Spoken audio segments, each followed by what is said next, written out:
जय माता दी मित्रों जैसा कि आप सबको पता है सावन का महीना लगा हुआ है और स्वयं शिव पुराण में ये लिखा है कि अगर कोई व्यक्ति सावन के महीने में कुछ भी ना कर पाए लेकिन अगर उसके कानों में भगवान शिव का नाम भी पड़ जाए, उनकी स्तुति भी पड़ जाए, तो उससे ही मोक्ष जो है वो प्राप्त होता है।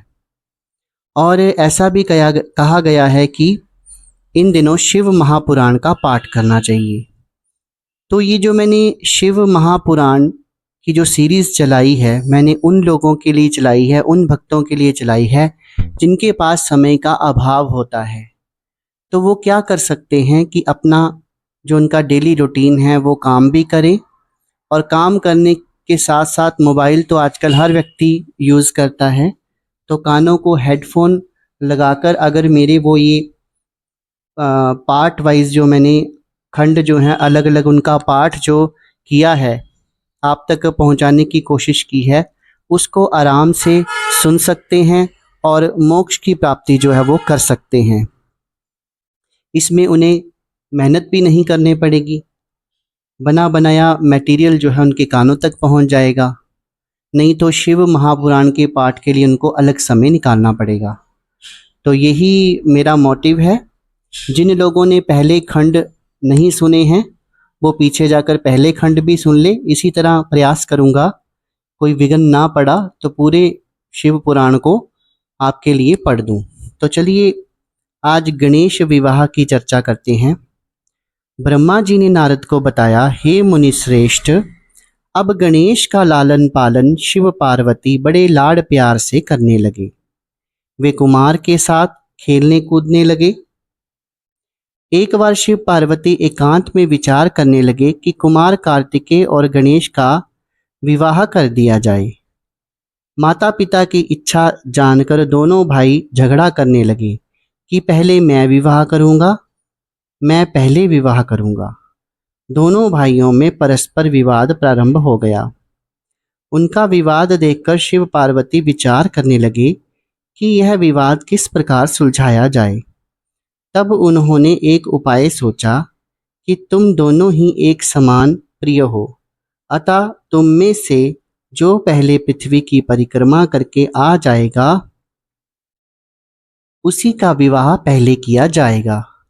यह सुनकर कार्तिकेय जी पृथ्वी की परिक्रमा के लिए चल पड़े। परंतु गणेश जी ने बुद्धि लगाकर सोचा कि मुझे क्या करना चाहिए। बहुत सोच विचार कर वे माता पिता से बोले, आप दोनों सिंहासन पर विराजमान हो जाइए, मैं आपकी पूजा करना चाहता हूँ। तब शिव पार्वती सिंहासन पर बैठ गए। गणेश जी ने उनकी पूजा करके परिक्रमा की, फिर उनकी स्तुति करके वे बोले, अब आप मेरा विवाह कर दें। शिव जी ने गणेश से पूछा, क्या तुम पृथ्वी की परिक्रमा कराए? तुम भी शीघ्र परिक्रमा करने जाओ, कुमार तो चले गए हैं। गणेश जी हाथ जोड़कर बोले, जब मैंने आपकी 7 बार परिक्रमा कर ली, तब आप कैसे कह सकते हैं कि परिक्रमा कराओ? क्या इसमें पृथ्वी की परिक्रमा नहीं हो गई? क्या यह वेद शास्त्र असत्य हो जाएंगे? पुत्र की यह बुद्धिमानी की बात सुनकर माता पिता चुप हो गए। वे गणेश जी से बोले, हे पुत्र, तुम्हारा कथन सत्य है, तुम्हारी बात हमने स्वीकार कर ली। इस प्रकार उन्हें आश्वासन देकर शिव पार्वती ने गणेश के विवाह की इच्छा व्यक्त की। इसके पश्चात प्रजापति ने अपनी कन्या सिद्धि बुद्धि के विवाह के लिए शिवजी के पास आकर बातचीत की। शिवजी ने उनका प्रस्ताव स्वीकार करके गणेश का विवाह निश्चित कर दिया। शिवजी के विवाह की तरह ही गणेश जी के विवाह में भी सभी देवता शामिल हुए। काफी समय के पश्चात गणेश जी के सिद्धि से क्षेम और बुद्धि से लाभ नामक 2 पुत्र उत्पन्न हुए। इसके पश्चात कुमार कार्तिकेय पृथ्वी की परिक्रमा करके लौटे।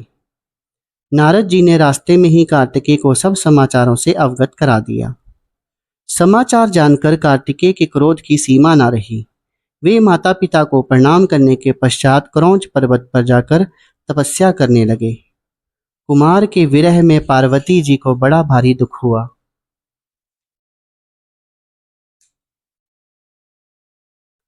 तो आज फिर रुद्र संहिता कुमार खंड जो है वो समाप्त होता है। कल फिर हाजिर होऊंगा नए खंड के साथ, जो कि षष्ठम खंड है, युद्ध खंड है। तो आज आप कोशिश कीजिए कि जो पिछले खंड मैंने जिनकी वीडियोस बनाई हैं वो आप सुन लें, ताकि हम आगे फिर षष्ठम खंड शुरू करें। तो आज की वीडियो में बस इतना ही। कल फिर हाजिर होऊंगा नई वीडियो के साथ। तब तक के लिए शुभ रात्रि।